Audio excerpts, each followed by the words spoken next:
Buongiorno a tutti, continuo e mi aggancio subito, precisando solo che è un lavoro di gruppo, io sono portavoce, i personaggi che hanno lavorato con me, col professor Di Teodoro, li vedete elencati, Ugo Comollo e Ursula Zic. Non leggerò le slide, le lascio a voi se avete voglia, ma le commento un attimo solamente per inquadrare, anche un po' sottolineare il discorso, l'intervento che ho fatto questa mattina. Quando parliamo di rilievo metrico parliamo di una cosa molto tecnica, se vogliamo, ma una cosa che non può essere automatizzata. Il rilievo metrico non è avere dei punti di coordinate note, ma è il poter dire con sufficiente accuratezza o con nota accuratezza, il sufficiente dipende dagli scopi, più o meno 1 metro, più o meno 1 millimetro, dipende dalle applicazioni, non è il caso di esagerare. Bisogna dire quali sono le superfici, quali sono gli spazi, quello è il rilievo metrico. Le tecniche che noi chiamiamo di rilievo metrico si fermano a dare dei punti che poi devono essere però collegati con linee, queste linee devono delimitare superfici e queste superfici connesse devono descrivere spazi.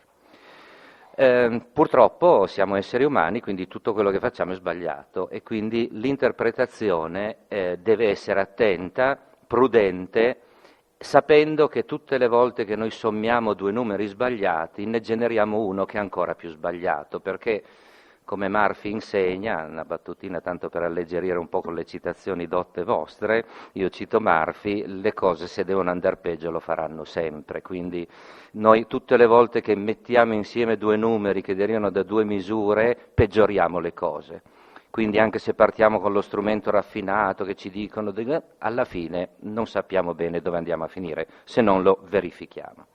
Venendo nel nostro caso in questione, il professor Di Teodoro mi invita a fare delle misure alla cupola di San Pietro, io tutto contento vado così misuro come la cupola di San Pietro e lui mi dice no guarda che io voglio misurare quello che non si vede, cioè voglio misurare quella che è la struttura, quello che era l'idea progettuale. Ora noi vediamo che cosa?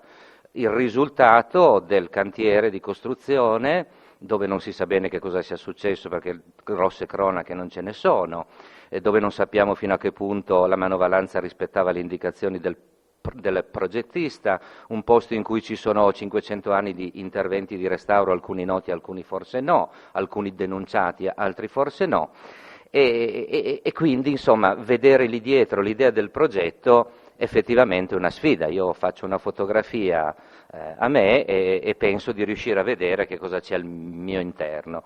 Non sempre è così facile, ma ci si prova.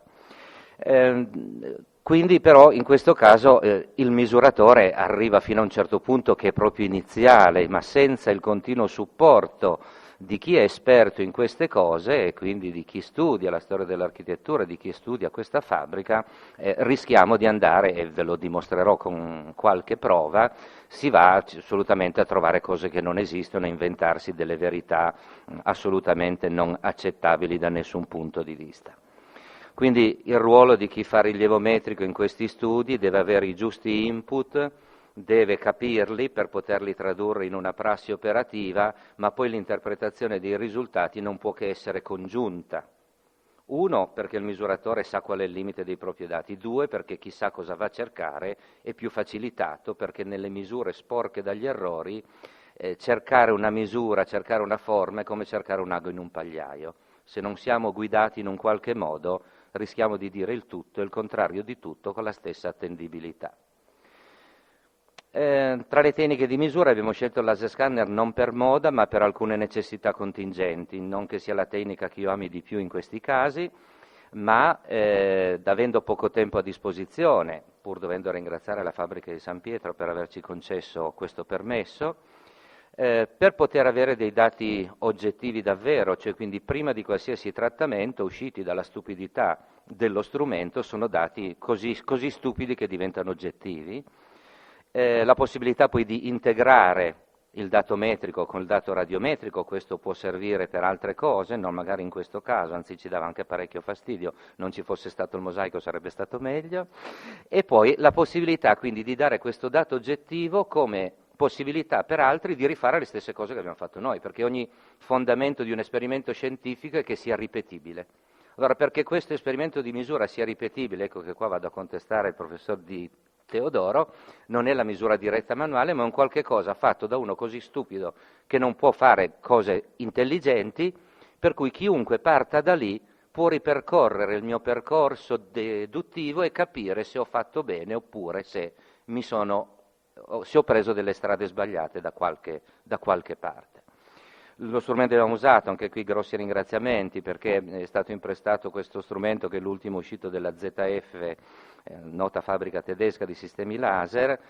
Abbiamo tutte le precisioni che ci servono, fin troppo, ma da già che c'eravamo non ce lo siamo negato. Ha la proprietà di associare le High Dynamic Range Images, quindi la possibilità, quindi acquisite con vari tempi di esposizione, quindi di dare una resa di colore migliore, e tutti vedo che qui ormai sapete qual è il risultato. Stupido, scusate, ma è un risultato stupido perché è fatto da una macchina e sono queste nuvole di punti che girano tranquillamente nello spazio, sono tanto belle da vedere, ahimè di geometrico non dicono assolutamente niente, perché qui il rilievo deve ancora incominciare. E come comincia questo rilievo? Bene, questo rilievo cominciando ad apprezzare il fatto che noi abbiamo preso la pelle interna della cupola di San Pietro e ce la siamo portata a casa e incominciamo ad esplorarla e a guardarla con le vere proprietà del risultato di un rilievo, la possibilità di passare da un'osservazione generale ad un'osservazione particolare per poter impostare ragionamenti.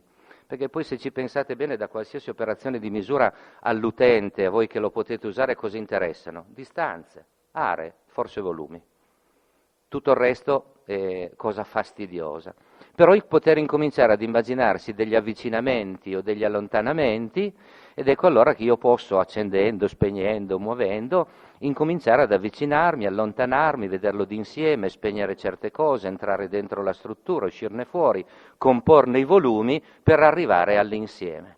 Questo ovviamente lo faccio veloce per non far vedere le inevitabili magagne che ci sono, ma questo solamente per giustificare il fatto che l'avere in casa questi modelli può servire davvero. Io ho detto stamattina un po' polemicamente, non è una novità perché è dal 1850 che noi facciamo queste cose con la fotogrammetria. Abbiamo il modello 3D e quando vogliamo prendiamo tutte le misure che vogliamo. Maestro è stato Meidenbauer in Germania, che per documentare il patrimonio culturale dell'impero prussiano fece delle fotografie stereoscopiche e sono state usate per ricostruire Berlino oggi, dove si è voluto ripercorrerla. Quindi questa è la potenzialità. Per dire che le nuvole di punti non servono a un granché, per forza di cose, appena noi dobbiamo andare a fare dei ragionamenti geometrici, dobbiamo arrivare ad una modellazione. Modellazioni che si articolano in modo diverso a seconda di quello che voglio fare. Se voglio farmi una stampa 3D, poi per avere un modello è una modellazione a mesh con superfici particolari un po' più complessa. Quando dobbiamo fare delle modellazioni di ragionamento, quindi senza dover produrre elaborati solidi, ci accontentiamo di modellazioni un po' più light, quali quello del ragionamento a geometria proiettiva, quindi ragionando sulle possibili sezioni, oppure a superfici un po' più complesse quando vogliamo invece provare dei tentativi di immissione. E questo incomincia a essere il rilievo vero dell'oggetto. Abbiamo risposto a 2 o 3 quesiti e io ve la faccio breve, tanto ormai avete già visto l'esito, ma per giustificare i numeri che il professor Di Teodoro vi ha mostrato. Verifichiamo solo se i pennacchi sono su una superficie sferica. Allora il primo problema è capire che cos'è il pennacchio, che mi consente, qual è la parte del pennacchio che mi consente di capire qual è la superficie sferica. Togliamo le cornici, togliamo le parti che dopo sono state raddrizzate, quello che vedete in rosa sono le superfici che noi abbiamo estratto per poter capire se la sfera si adatta e quale tipo di sfera. Abbiamo eliminato ovviamente la parte bassa di raccordo, che come già stato detto è rettilina. Abbiamo eliminato la superficie del tondo perché sta al di fuori di una qualsiasi superficie unitaria. Abbiamo lavorato quindi sui triangoli e sulle cornici blu stellate che circondano gran parte i pennacchi. Questo l'ho fatta più per me perché io mi perdo l'orientamento e non studiando da 20 anni Bramante, io dopo mi confondevo tra Giovanni, Marco, Matteo e Luca, allora mi sono fatto fare una planimetria per chiarirmi dove sono questi 4 evangelisti. Se prendo un pennacchio alla volta, a causa della brutta natura dei miei dati, che cosa succede? Che sembrano fatti su 4 sfere diverse.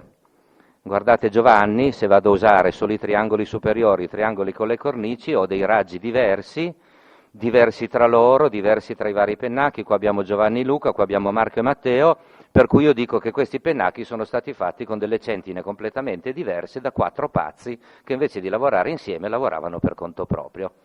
Questa è classica dimostrazione se mettete un misuratore a interpretare i dati e lo lasciate da solo.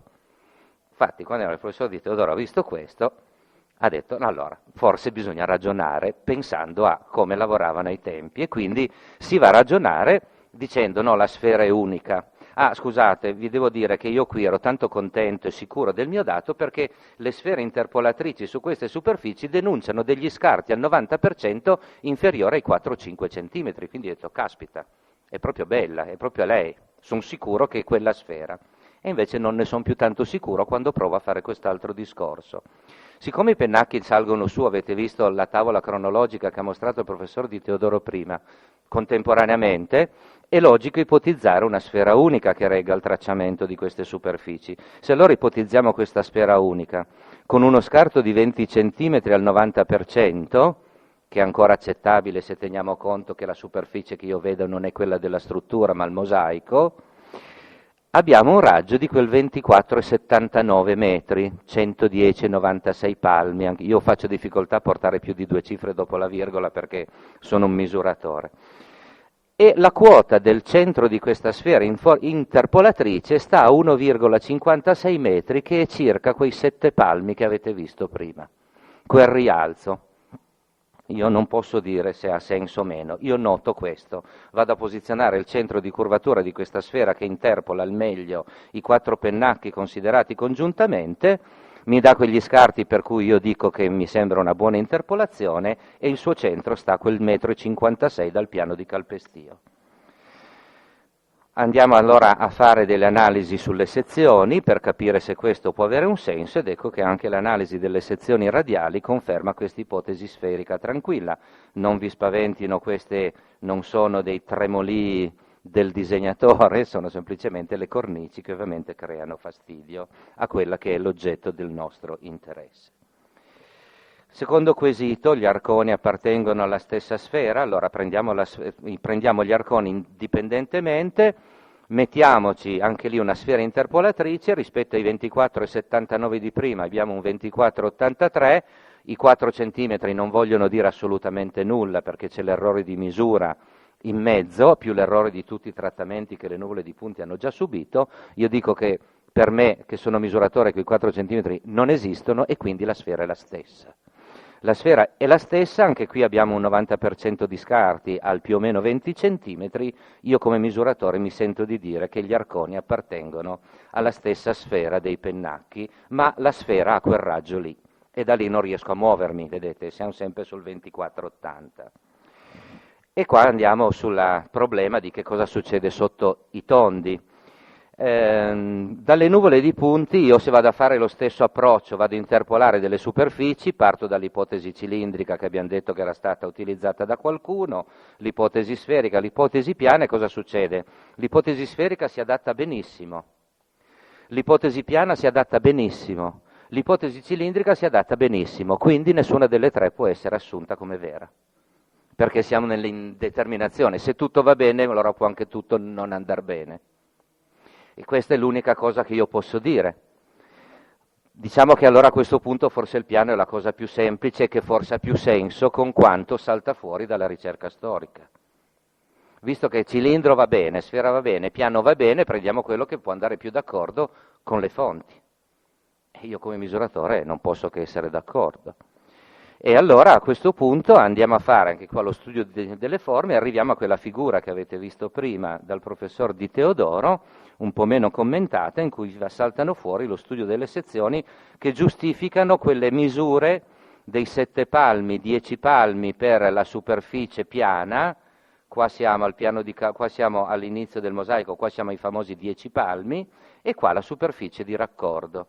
Andiamo a vedere queste sezioni, le sezioni 1 e 2, l'ondulazione sono gli errori di misura, le imprecisioni, quindi non guardiamole, ma le sezioni 1 e 2 descrivono una rete orizzontale, quindi è un piano, la 3 e la 4 sono la superficie che si raccorda, e quindi questo è quanto noi possiamo dire su questo terzo ambito.